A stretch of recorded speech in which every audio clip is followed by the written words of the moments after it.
Get your ears wrapped around the Golden State Media Concepts Basketball Podcast. All the scoop you need to know, from college basketball to the NBA and even March Madness. News of your rising stars. Topics on and off the hardwood. This is the Golden State Media Concepts Basketball Podcast.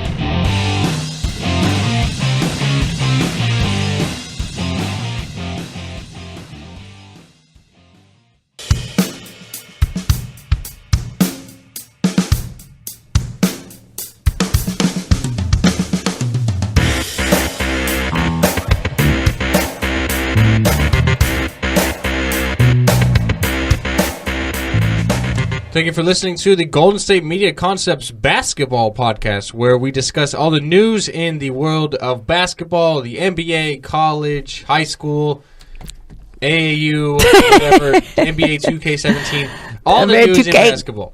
But anyways, my name is Ben Brown. Thank you for joining us. I'm Pauline. We are back here on a Monday, leading you out of NBA All-Star Weekend. Obviously, we're going to talk a lot about the All-Star game and the festivities, but that will have to wait a segment, Pauline. Yeah. Because there's a bigger story than the All-Star game on All-Star Weekend. Because of the bomb that got dropped on us last night. Especially here in Sacramento. Sacramento is mourning right now. Where we are recording this show.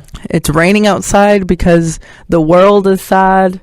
The community is sad. With the exception of New Orleans and their fans. Ugh, they're used to the rain, whatever. I'd say the rest of the world is kind of... It rains there often. Puzzled as far as what happened last night. Puzzled, laughing at us once again. That's true, too. But nevertheless, the Sacramento Kings and the New Orleans Pelicans made a blockbuster trade last night. Yeah, it depends on who you're asking. Involving Kings big man DeMarcus Cousins. Kings only man. Well, that's a good way to put it, because you're probably right about that, and we'll debate that. But Kings have traded DeMarcus Cousins to the New Orleans Pelicans so he can team up with Anthony Davis in the Big Easy. The Kings have also traded Omri Caspi in exchange for Tyreek Evans, Langston Galloway, the Pelicans' first-round pick from this year, Buddy Hield, and the first-rounder and second-rounder from the Pelicans for the 2017 season. So let's get into some of these specifics here. This pick is a protected pick. So what that means is that if the Pelicans do not make the playoffs, they're technically in the lottery. If the Pelicans don't make the playoffs, right now they're 2 games out of it, so right now they're not in the playoffs. But with the addition of Cousins, they're obviously a better team on paper. So if they don't make the playoffs, they're in the lottery. If they somehow have their ball come up where they pick within the top 3, then the pick stays with the Pelicans. If the pick does not land in the top 3, which is a really, really good chance, then the pick will go to the Sacramento Kings, and it'll be this first rounder for this season, which is a really, really deep draft class coming out this season. So could be okay, but nevertheless, you're thinking maybe a middle of the pack first round pick. Okay, so that's it.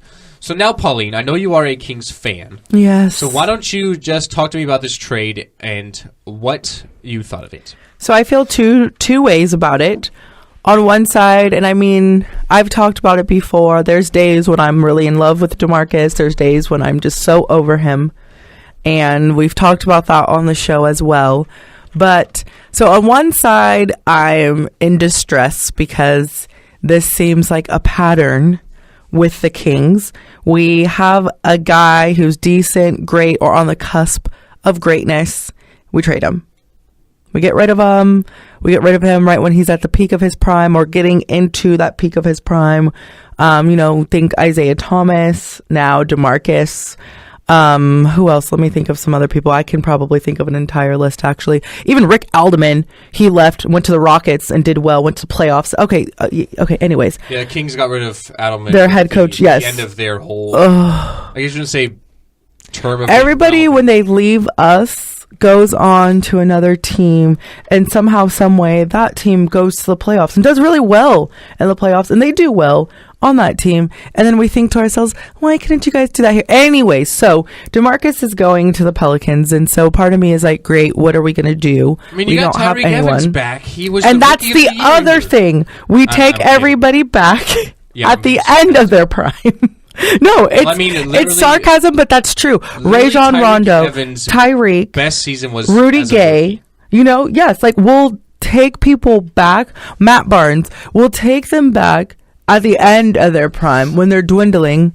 Rajon, I think I already said his name, but whatever. And then we're like, why aren't these guys good for us? They don't like playing for the Kings. No, they're old.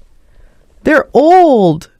Well, they're getting hurt. The guys they're getting here aren't too old. Buddy Hield's a rookie. Tyreek Evans in this particular case.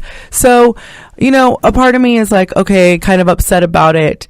And as well as like what we're getting back, I think is also what is the big stinger. I think with this whole situation is that it seems like we're giving you so much and we're not getting much back at all. And then on the flip side of it, you know, it's kind of like, okay, you know, we got rid of someone who's always had a love-hate tug-of-war relationship with the, you know, with the program. So I get that too, and hopefully, but then it's like, okay, we got rid of this bad apple, but we're not bringing any good seeds to bring in to help grow and flourish and things like that either. So it's a little bit difficult. It's a little bit annoying, especially when DeMarcus, you know, just last week, I think you said Thursday, he was saying that he did want to stay here long. Yes. And that was getting everybody hopes up because we were like, okay, maybe this is going to be a new turn with DeMarcus. We're going to get full throttle DeMarcus more often.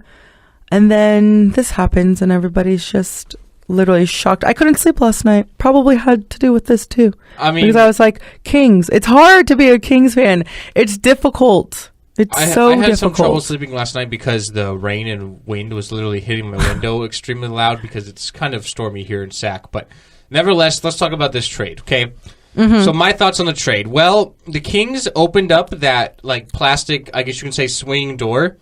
And that button that says reset, they like put their foot on it and hit it like 20 times. Jumped on it. The Kings literally hit the reset button on the entire franchise because they traded away the one piece they had on this team to build around in DeMarcus Cousins.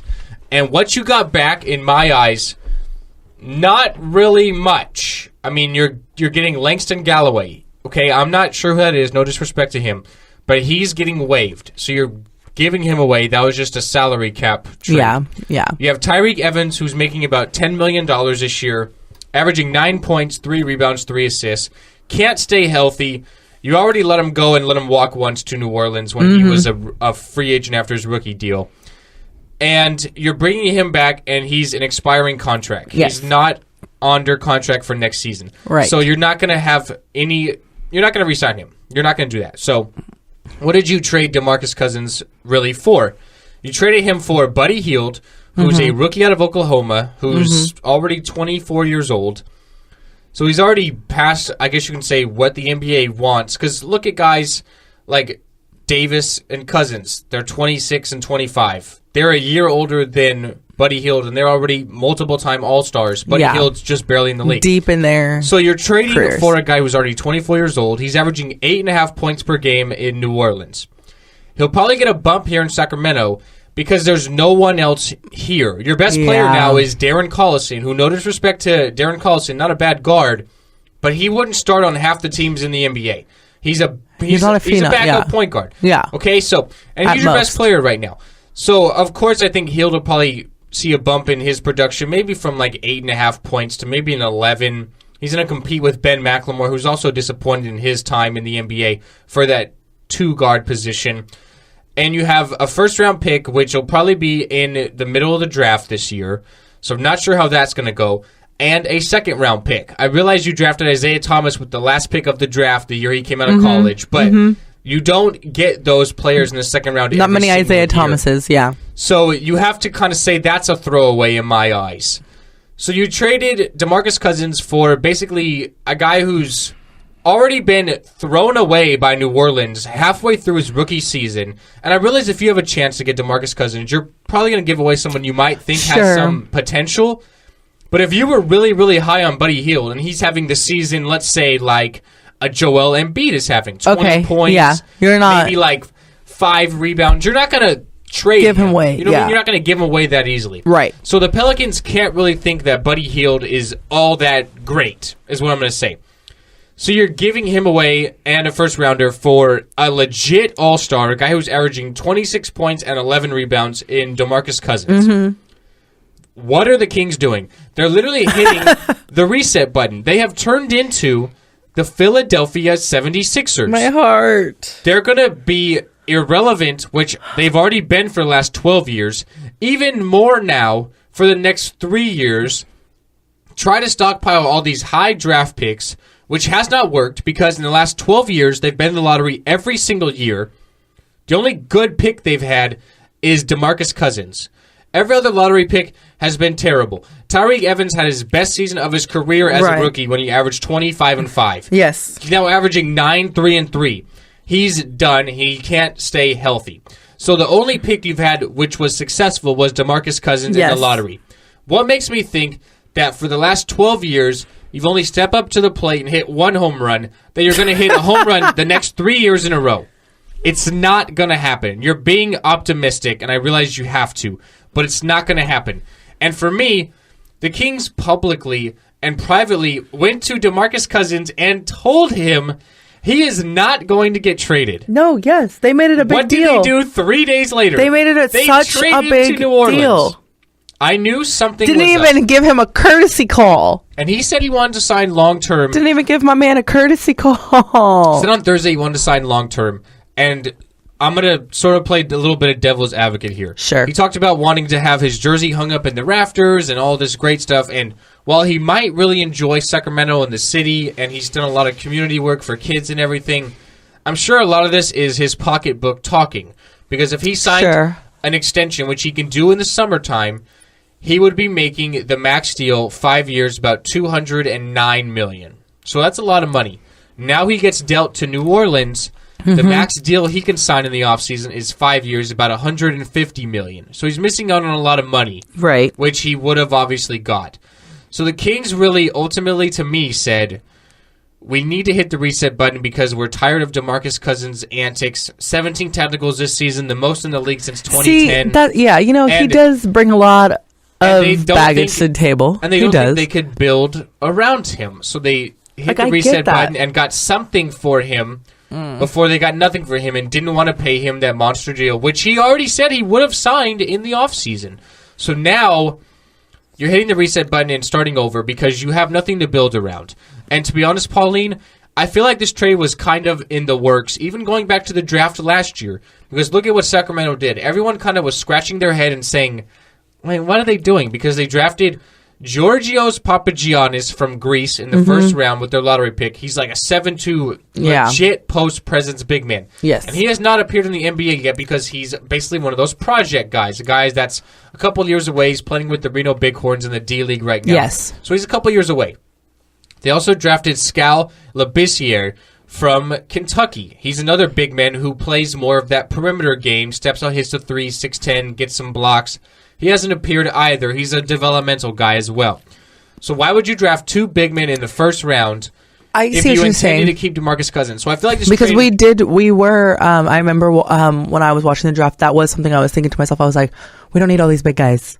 Yeah, so I see where you're coming. I feel like this trade was kind of in the works already with that. I don't want to jump to conclusions. Hindsight's 20/20 when you look at it now. But I feel like there was maybe some writing on the wall with Vivek Ranadive and Vlade Divac writing on the wall, as you mentioned. So I think there was maybe a little bit of doubts there. But now let's swing things over to talk about the Pelicans side. We talked about the Kings, and we're throwing total shade at them for how they treated this whole situation and really what they got back, because they got nothing back. I think that's what's the heartbreaker. Especially for you, because you're a fan. Yes. It's also for what? Let's look at the Pelican side of this, okay? So you're 2 games out of the number 8 seed. You have Anthony Davis, who was just the All-Star Game MVP last night. We'll discuss that later. You now pair him with a guy he's already had a relationship with. They both went to Kentucky, although they did not go at the exact same time. I'm sure they have a relationship already, going from the same school. They know, John Calipari. They know each other. A lot of alum, especially guys that play on the teams, they all basically know each other. Exactly. So you have a little bit have some kind of relationship. there with Boogie Cousins and Anthony Davis. You literally have the best two big men in the NBA now on the same team. What do you need to do? New Orleans, you need to re-sign Drew Holiday in the offseason. You need to have some guards and some shooters around these two big guys. Because, to me, this is Tim Duncan and David Robinson all over again with San Antonio. You had those two great post presence. Yes. And then what you have around huge presence. You had shooters. You know what I mean? You had people like Sean Elliott. They ended up winning a title. And I realize the standard in the Western Conference is Golden State. And everyone's trying to compete with them. The Pelicans are making a big step in the right direction to me because you have two All-Stars now. Yes. Big, huge, literally All-Stars. You're 2 years away from Russell Westbrook, as an example, being a free agent. What's to say Russ doesn't just come to New Orleans and pair up with these two, and you have a big three that can legitimately challenge Golden State? That would What's love to say that's the not honor. going to happen? Yeah. That can honestly happen. Yes. You have other guys, you know what I mean? You're trying to build around Anthony Davis, and I realize Cousins has had his problems, but I honestly do expect him to maybe tone it down maybe a little bit. Yeah. And here's the ironic part here, is we all talked about with Boogie, what does he need? He needs like a veteran leader to come in there and like kind of like keep him in check. He's older than Anthony Davis by a year. So it's not like maturity-wise, I feel like... Exactly. They're by far on the opposite sides of the spectrum maturity-wise. Okay? Yes. So I feel like Anthony Davis can kind of be like that little big brother in a way. Like, yeah. I see what you're saying. And Cousins can maybe reel it in a little bit. Well, because he's going to feel that he has a chance to win. Like, he's on a worthy enough squad. He's only 100 miles away from his hometown of Mobile, Alabama in New Orleans. So he's already kind of close to home. He's in the South again, which is where he's from. So I feel like this can maybe reel him in a little bit. But New Orleans is taking a big risk in my eyes, too. Because there is no guarantee that he's going to sign long-term there. True. I honestly expect him to. I think he will. I think the Pelicans will have some success. They're 2 games out of the number 8 seed, which is currently in hold by the Denver Nuggets. Yeah. With Cousins and Davis, they're 2 games better than the Nuggets by far. But I think they'll be a lot better. But let's just say, for some instance, Cousins does not want to sign there long-term. The Pelicans gave away all this stuff for a year-and-a-half rental. So they're taking some risks, too. But I think they will get a long-term deal signed. So. They wouldn't have made this trade if they didn't think they were going to. And I don't think DeMarcus is the kind of guy that likes to bounce around. Yeah, he's been with the Kings his whole entire career. Would rather plant roots and settle. Exactly. He's expressed that. He's already said that before. He's been there his whole career. He said he wanted to stay here. I'm sure some of that was the money talking, but some of it was probably as well his heart and his real feelings about the city. But nevertheless, DeMarcus Cousins now with New Orleans, I mean... You just need to get some shooters around these 2 big guys. And it's going to be a problem. Because you can't double team them both. And they're so strong. Especially Cousins. You have the physical threat of Cousins, then you have I was going to say, and they have they're so different too, but so dominating in their differences also. So, it's going to be, you're really going to have to make an effort and decide who you're guarding and what you're doing. And I think that they could work really well together. And because they come out of the same type of program, like you were saying, through college, so they have kind of that foundation that's very, very similar. So I think that they would be able to work well together because it's almost like you're slipping back into what's familiar and what you know at another level, of course. But I think there's going to be some, like that transition and building some familiar ground between them won't be too difficult. I agree with that as well. There's 3 people in the NBA this year averaging 25 points and 10 rebounds per game. 2 of them are Anthony Davis and DeMarcus Cousins. And obviously, I'm sure their production will take a dip because they're going to have to feed off each other as opposed to being the only guys on the team. But nevertheless, there's no reason these guys together can't put up 40 to 45, maybe even 50 points a game and 20 to 25 rebounds together. I mean, because here's what's going to be the problem in guarding these 2 guys. Is where do you start? I mean, who do you slack off a little bit on? This is a guard and wing league. Very seldom do teams have 1 solid big man, let alone 2. In this instance, you have to match up 2. I mean, the only team I can maybe think of is the Memphis Grizzlies with Marc Gasol and Zach Randolph. But even then, I mean, these 2 are way better than those 2 are. In a lot better positions age-wise, 26 to 25. They're in the primes of their career. So I feel like New Orleans just needs to build around them, get some guards, get some shooters, and they Yeah. can honestly compete. I think they could seriously be a threat to Golden State. I'm going to say 2 years from now. If they get another stud, another all-star, a guard, and maybe some And they're legit looking real shooters. attractive to guards. You know what I mean? Like, that's Exactly. a really Like, attractive you can duo. just drive and then dish to this big monster Cousins and slam it home. Or if not, you can go to Davis, who might be at the elbow Yeah. and knock down a jumper. I mean, it's And really, somebody's really going to clean up attractive. your trash. Somebody's going to It's pick New it up. Orleans. It's a big market. It's a beautiful city. Great Yeah. food. You have Mardi Gras. Who wouldn't want to go there? So It's sounding real attractive. It sounds attractive to me as a fan right now. Exactly. Like, I'm not kidding. we'll have to wait and see how It things hurts go. my heart to say it, but I'm like, Have to wait and see how things the go. Pels are looking nice. The trade deadline is obviously on Thursday. We will have more to discuss until then. But if the rest of the trade deadline is going to be like this, then I'm going to be fiasco. Ready. It's going to be great this Thursday. So we'll have to Fiasco. wait and see. But nevertheless, we'll take our first break on the show. After the break, we're going to transition away from the Pelicans and the Kings and just stick with the All-Star weekend as a whole. Talk about the game and All-Star Saturday, All-Star Friday, everything right after the break at the Golden State Media Concepts Basketball Podcast. Tired of searching the vast jungle of podcasts? Now listen close and hear this out. There's a podcast network that covers just about everything that you've been searching. The Golden State Media Concepts Podcast Network is here. Nothing less than a podcast bliss with endless hours of podcast coverage. From news, sports, music, fashion, cooking, entertainment, fantasy, football, and so much more. So stop lurking around and go straight out to the Golden State Media Concepts Podcast Network. Guaranteed to fill that podcast itch. Whatever it may be. Visit us at www.gsmcpodcast.com. Follow us on Facebook and Twitter, and download us on iTunes, SoundCloud, and Google Play.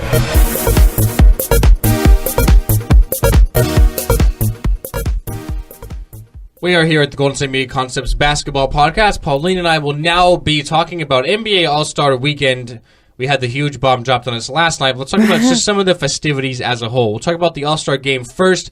The Western Conference defeat the Eastern Conference 192-182, the highest scoring All-Star game ever. I really thought that one team was going to get to 200 at a point. And I don't even know if the scoreboards are like capable of going that high. I'm sure they stop in the 100s because we are never going to have a 200-point That's game. what I was like. This is getting really, really close. I was kind of hoping for that, but nevertheless, your All-Star Game MVP is Anthony Davis of the hometown New Orleans Pelicans. He scored a All-Star Game record 52 points. He also took an All-Star Game record 39 shots. The previous record was 42 by Wilt Chamberlain in 1962. We have all these twos at the end. Yes. 62, 42, 52, 192, 182. But nevertheless, Anthony Davis is your All-Star Game MVP. He said, Coach Alvin Gentry told me every time I touch it to just put it up. And that's literally what happened. It seemed like the Western Conference kind of was trying to get Davis, the MVP. They gave him the ball a lot more than really anyone else. And he also had 10 rebounds, so he had a double-double. But he's obviously huge. He's 6'11". So nevertheless, it was great to see Anthony Davis get the MVP for the hometown team and everything. But let's talk about some of the specifics in the game. So on the Eastern Conference side, the best performer to me, and a guy I was really impressed with, was the first-time All-Star Giannis Antetokounmpo of the Bucks. Yeah. He had 30 points. I enjoyed watching him. He had 30 points. He had 6 rebounds. He shot 14 of 17. I don't know if it's because this is his first time in the game, but he took it really, really serious. Right. He was kind of the only one in the whole entire game that took things seriously. And I kind of have to applaud him for that. I think it might have been just because it's his first time and he's trying to obviously put on a good show and doesn't really understand what the All-Star Game is not necessarily about, but kind of just going through the motions for some of these other guys like LeBron James, who's been here literally a million times. Right. So it was kind of like not just going through the motion, but actually played really well. 14 out of 17, as I mentioned, 30 points. A lot of monster dunks. He played really well. Kyrie Irving had 22 points and 14 assists, 7 rebounds. He shot 6 of 8 from 3, 8 of 12 as a whole. LeBron James only played 19 minutes but scored 23 points. When we look on the Western Conference side, as I mentioned, AD is the MVP. But the other top performer, no surprise here, Russell Westbrook. He had 41 points.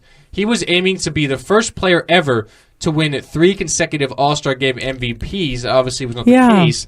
He had Russell Westbrook night. Typical Westbrook night. I mean, he played 20 minutes. He took 26 shots, 7 of 13 from 3. So he was kind of on fire there, especially in the third quarter from downtown. But the big one here was when he and Kevin Durant were on the floor together. Kevin Durant actually throwing an alley-oop to Russ. And it was nice. It was a nice play. It was nice. KD throws an alley-oop to Russ, who slams it home. The rest of the bench is going crazy. They're obviously really, really happy and excited. But after the game, Russell Westbrook was asked about the alley-oop, and he's basically really downplayed it. Like, I mean, it's basketball. He threw an alley-oop, and I slammed it home. And then the guy asked, like, oh, well, was there a high five after, like a handshake? He's like, well, did you see one? So he's basically saying, like... He's like, why are you guys reading into this? I wanted the ball. I needed points. He happened to pass it to me. He's saying, I still hate him for leaving. Yeah, exactly. And we're not friends. And we're not friends. We put it aside for 2 hours. I needed my stats up. I wanted you guys to know, regardless, I'm getting these stats. And I was really surprised that Steve Kerr even played KD with Russ together. I figured he wouldn't have done that. He was entertaining it, as he mentioned. I talked about it on Friday. But he was entertaining it. I was surprised he even did it. I didn't think he was going to. But I was kind of happy that he did, because it's a game for the fans. The fans want to see the best players, their favorite players on the court together. And it's not as big of a deal as they seem to make it to be, and it's a game for the fans. They obviously put that aside and really didn't have any incidents happen, which was obviously good, and I'm really happy for that. So as I mentioned, Russell Westbrook had 41. Marc Gasol had 10 points, 10 rebounds, and 8 assists, so he almost had a triple-double. Kevin Durant actually did have a triple-double, 21 points, 10 rebounds, and 10 assists as well. DeMarcus Cousins played 2 minutes. He had 3 points. He was 1 of 3 from 3. Obviously, I'm sure a lot of this doing because of the trade rumors. Now we know. I'm sure the Kings management probably told Steve Kerr, don't play Cousins because we'd hate to get him injured when we're getting ready we're ready to strip him off. And because last night when I came home, my dad, he was like, dude, why is DeMarcus not playing? And I told him, I was like, I don't know. And he was like, I hope he's not hurt. Like, we kind of like talked about that. And I was like, well, nothing seemed to indicate like he got hurt or whatever. And I was like, maybe he just, wasn't feeling it. Like, because there's really no reason not to play in the All-Star game. Like, everybody plays. It's kind of like everyone is going to get, like you said, like 10 plus minutes. We're just acting up. We're having a great time. It's just to show off and enjoy enjoy the fans, enjoy the fellowship, enjoy like just the game of basketball. We almost had 200 points. Like it's just for fun. There's no reason why anyone should not have, 10 plus points, 10 plus minutes. Guys are dunking that never dunk, like that kind of. Basically a dunk contest and a 3-point Yeah, contest. It's for fun. And so then at the end of the game, when we were, I was on social media kind of like looking up and talking with sports and stuff. And then I remember calling up to my dad and I was like, dude, I know why DeMarcus didn't play. And then that's when that all started going down with the whole trade and everything. So it does make a lot of sense now. We're like, okay, because what possibly could have been wrong in this? Exactly. So we heard about these trade rumors. I hate to go back to it, but we'll do it really quickly. Right. So I heard about these trade rumors basically during the middle of the day saying that reports are the Kings are maybe shopping Cousins to New Orleans. And I'm like, yeah, typical. We heard that already. We heard talks about him maybe going to Phoenix a while back, Boston with all those picks they have from the Nets. Yeah, it's typical. And I'm like, well, this is just another one of those trade rumors because Cousins seems to always be trade rumored. I'm like, I don't really feed much into it. Right. Then I watch the game, and Cousins plays a couple of minutes and then takes a break, and I'm like, well, that seems kind of weird. Every other guy was playing at least 5-6 minutes at a time, like kind of rotating. Yeah. And then Cousins didn't see the floor after that. He didn't see the floor in the third quarter. And I'm like, he didn't play in the third. I know for sure he's not going to play in the fourth then. Something's fishy here. Right, just not right. Something's wrong. And then obviously we found out what happened. One guy who obviously was not really looking forward to playing, and kind of, I love the player, he's a great player, but the All-Star Game's not really for him, is Kawhi Leonard. He's not flashy. Exactly. I don't even know what his voice sounds like. He's not about the limelight, spotlight. He played 15 minutes, he had 4 points, he was 2 of 4 from the floor. I mean, this is a guy who cuts out coupons to go to the grocery store. He's a cool, laid-back guy. I mean, he's just like... He's not for the limelight. He really, like, this literally is just his job. Yeah. You know, like, it just happens to be his occupation. I'm sure he loves it. Why wouldn't he? You know what I mean? But it's not like some guys do it for the fame. Some guys do it for all the money. Some guys do it because they want to travel. He just does it because it's his job. Right. And he doesn't need all the extra frills. Like, this is my job. Yeah, so Pauline and I having the best of time there. But so real quickly before we end the segment here, let's talk about the rest of the All-Star weekend. For me, it was kind of disappointing. The dunk contest was really disappointing. We had Glenn Robinson III win it, basically doing the same dunk 3 times, jumping over different things. Aaron Gordon was battling an injury, which, if I'm the Magic, I'm really disappointed in him even partaking in the contest, battling an injury, with further chance of risking it. I'm not really happy about that. So I feel like the dunk contest was really disappointing because last year they kind of set a tone. It did, Gordon and Levine, because they brought it back. I mean, they were going back and forth. It was really entertaining, really crazy. Yes. This year, not so much. I think the whole thing with the props is getting kind of silly and out of hand. You have Aaron Gordon using a drone to drop the ball It's too much theatrics between the legs and distractions I'm getting just for a between the legs dunk or I'm kind of hoping they go back to a back pump. Some sort of like retro dunk contest where they have to do older dunks that have been done already and like actual skills.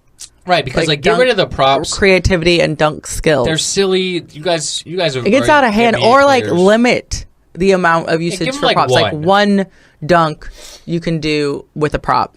Exactly. Like I'm getting really tired of it. So because it was fun for a while, you know, like growing up and seeing like, oh, what can they jump over, or what are they gonna do this time? You know what. You know, friend or teammate, whatever, they're going to have come out and assist and things like that. Are they going to have, you know, Shaq come out? Things like that. It's fun. But now it's getting so redundant that it's boring because it's just... Like you said, I'm getting tired of it. Yeah. I want them to go back to the more creative more fun, yeah. Get rid of the props. And I feel like the craft of a dunk. I feel like it kind of sets the tone for everything because it's like technically supposed to be the highlight of the weekend and everything. But it just really let us down this year. I mean, the best dunk contest was the little kids Fisher-Price one. So the rest of the stuff, 3-point contest, Eric Gordon wins that. He beats Kyrie Irving. Actually, in overtime, so that actually had some prizes there and some little bit of drama. And then Kristaps Porzingis, the unicorn, wins the skills contest. Glad to see the big men win it. Yeah, that was cool. That was cool. That was really cool. And then on Friday, we had the celebrity game. I'd say the best moment of the weekend was, I believe his name is Jarius Robertson. And he's the kid who was on Ellen DeGeneres, and Ellen actually got him to the All-Star Weekend. He's a huge Saints fan. He's from New Orleans, and he's battling a lot of hardships. He's 14 years old, but if you look at him, you would have thought he's like 7 or 8 years old. Yeah. He's really, really young, and he's had to have like 2 liver transplants already, I believe. And Ellen DeGeneres got him to the All-Star game. He was actually in the celebrity game. He made his only shot he took.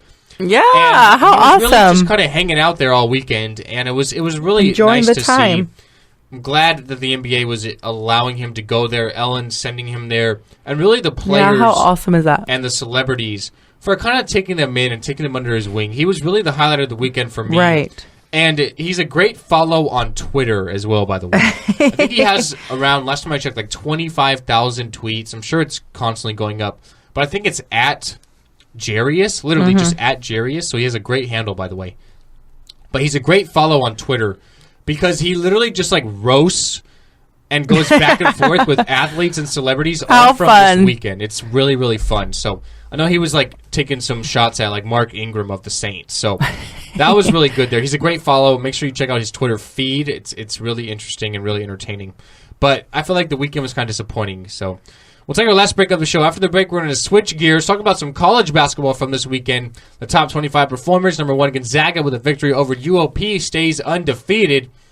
We'll talk about that and more after the break here at the Golden State Media Concepts Basketball Podcast. One more segment, guys. We're almost done. Are you looking for the very best NFL and college football podcast? Then check out the GSMC Football Podcast. Get the latest football news both on and off the field. From the NFL Draft to trades to the rumor mill to the NFL Combines. They got you covered. That's GSMCpodcast.com/football-podcast. Get updates on college rivalries, game day insights, and much, much more. It's football talk the way you want it. This show eats, sleeps, and breathes football. Don't forget to like them on Facebook and follow them on Twitter. Visit GSMCpodcast.com for more info.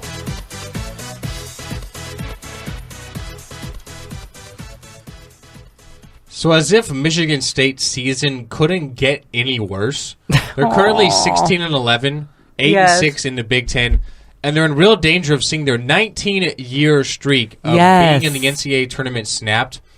It got worse because senior guard Eron Harris is scheduled to have season-ending surgery on his right knee. The school announced this yesterday. He got injured during their game against Purdue earlier in the week, driving towards the basket.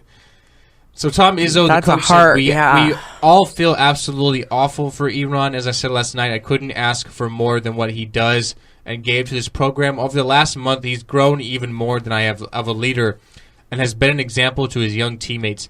And maybe I didn't even fully grasp it until I walked onto the court and saw the admiration his teammates had for him and the tears in his eyes. There's no faking for respect they have for Eron as a man, a player, and most importantly, a teammate. Yeah, that's so as really if sad. things couldn't get worse for Michigan State, they lose one of their best players, and I really don't think they're going to make the tournament this year. They will be missing out. It's weird to see a team with the legacy they have, the leadership with Izzo, seem to always maybe have like one or two good players, but make deep, deep runs in the postseason tournament. Yes. For them to just kind of miss out is kind of a disappointment. Completely, yeah. Nevertheless, that looks like it's going to be the case. Who knows? Watch them go out and win the Big Ten tournament and then make a run to like the Elite Eight and just surprise us all. But nevertheless, we'll talk about some games from college basketball this weekend. As I mentioned, number one, Gonzaga stays unbeaten with an 82-61 victory over UOP Pacific. Nigel Williams-Goss had 18 points, 7 assists, and 5 rebounds in the game. Number 2, Villanova goes on the road to beat Seton Hall on Saturday, 92-70. The big game of the weekend was number 3, Kansas, taking on number 4, Baylor in Waco, Texas. But Kansas comes out on top, so they pulled a double over Baylor this season. Frank Mason III had 23 points and 8 assists. I really feel like Kansas are really the deepest team in the tournament this year. I think they're really, really ready to make a deep run in the postseason. Number 5, Arizona wins on the road 76-68 over Washington. Laurie Mackinnon, he had 26 points, 13 rebounds for the Arizona Wildcats. Number 6, UCLA absolutely blow out their rival USC 102-70. Bryce Alford, the coach's son, 6 assists, 4 rebounds, and 26 big points. Number 7, Oregon, they win a record 42nd straight game at home with a 101-73 victory over Colorado. Dylan Brooks had 23 points, 3 rebounds, and 1 assist. Number 8, Louisville, top Virginia Tech 94-90. In double overtime, West Virginia defeat Texas Tech 83-74. Javon Carter had 24 points, 7 rebounds, and 2 assists, lead the Mountaineers. A big, big victory here for North Carolina. Yes, they needed this. They win 65-41 over number 14, Virginia. Virginia only scores 41 points. That's incredible when you have games 41 points in the first half. Usually they're the team holding teams to 41 points because their defense is so good. But they're kind of going through the motions here now. 8-6 in the ACC, 18-8 overall. Justin Jackson had a huge first half. He had 20 points in general, 6 assists, and 4 rebounds. Number 12, Duke defeat Wake Forest 99-94. Number 13, Kentucky go on the road to win 82-77. The SEC is getting really competitive between them, and the next team we're talking about is Florida. They as well went on the road 57-52 over Mississippi State. We talked about Michigan State. They lost Eron Allen, and they also lost to Purdue 80-63 in that game. Number 17, Florida State gets upset by Pittsburgh 80-66. Cincinnati, number 18 in the nation, win by 20 over Tulsa 80-60. Number 19, SMU go on the road to defeat Houston by 10. Ben Moore had 18 points and 13 rebounds for the SMU Mustangs. South Carolina lose on the road to Vanderbilt. Vanderbilt always one of the toughest places to play because that court is so weird how they have to have the coaches on the baseline. Yeah, you know what I mean? Yes. So it's always a tough place to play, but they lose to Vanderbilt 71-62. Number 22, St. Mary's, after their loss to Gonzaga, rebound with a 13-point victory over BYU 70-57. Number 25, Notre Dame, defeat NC State 81-72. That was it for Saturday. Now on Sunday, we did have some games in the top 25. Number 11, Wisconsin picked up a nice win over Maryland 71-60. Number 20, Creighton defeat Georgetown 87-70. And number 24, Butler defeat DePaul 82-66. So we're getting close here. It's almost time for conference tournaments. Then we have, of course, Selection Sunday. I love it as well. I am definitely hyped for it. I know, I'm getting antsy. I just want February to hurry up and end. Yeah, the NCAA tournament to me is the most exciting thing in sports because you have... Definitely. It's a one-game season. Everyone's 0-0. All it takes is 6 surprise wins to get to the title game and win it. So I'm really, really excited. It's my favorite thing in sports, and I can't wait. We have another month, basically, from now. A little less than a month, actually. Yeah. So I'm ready for it. Selection Sunday on the 12th. I know. I'm so hyped for it. Gotta keep our fingers crossed. I love it. I gotta do better than last year because I picked Michigan State to win. Oh, they lost Lord. in the first I round, picked Michigan State as well. I gotta do better than last year. But nevertheless, we are going to be leaving the studio now. This is going to be it for us. My name is Ben. I'm Pauline. Of course, you'll be in the studio tomorrow recording tomorrow. again. I will be in the studio Wednesday recording. Thanks for listening, guys. Have a good day, and we will see you guys next time here at the Golden State Media Concepts Basketball Podcast. You've been listening to the Golden State Media Concepts Basketball Podcast, part of the Golden State Media Concepts Podcast Network. You can find this show and others like it at www.gsmcpodcast.com. Download our podcast on iTunes, Stitcher, SoundCloud, and Google Play. Just type in GSMC to find all the shows from the Golden State Media Concepts Podcast Network, from movies to music, from sports to entertainment, and even weird news. You can also follow us on Twitter and on Facebook. Thank you, and we hope you have enjoyed today's program.